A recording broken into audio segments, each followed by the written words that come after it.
My name is Meredith, and I am one of the speakers and a co-leader for Renew. Jesus is Lord. When I was younger, I thought that Jesus was just supposed to be your Savior, and He was just supposed to be in our hearts. But I never really understood that having a relationship with Christ means that He's not only your Savior, that Christ is also your Lord.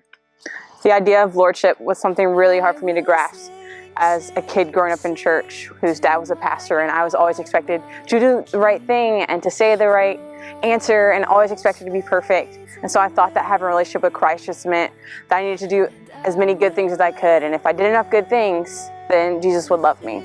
I didn't understand that not only does Jesus save me, but He also desires to be Lord over my life.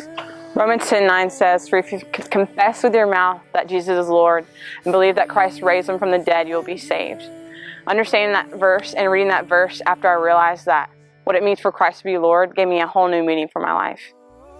So I went to a camp when I was 13, and they did a skit. And basically what happened is this guy was walking around picking up bags and putting them on his shoulders. And it didn't hit me until that moment that I was doing that same thing in my own walk with Christ. Those bags symbolized my sin and symbolized the guilt and the shame that I felt and that I was carrying around with me. At the end of the skit, he comes and places all those bags at the foot of the cross and kneels at Jesus' feet.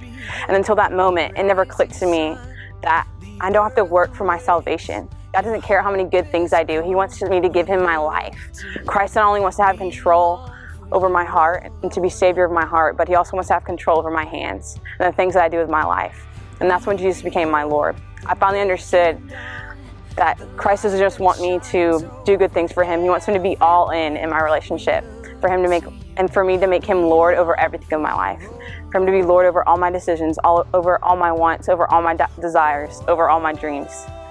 Philippians 2:17 says, "Just one thing, live your life in a manner worthy of the gospel of Christ. So whether I come and see you or am absent, I will hear about you, that you are standing firm in one spirit and one mind, working side by side for the faith that comes from the gospel." I want my life to be worthy of the gospel of Christ, and everything that I say, and everything that I do, every thought that I think, I want it to be worthy of the gospel of Christ, so that He's not only Lord over my heart, but He's Lord over my hands.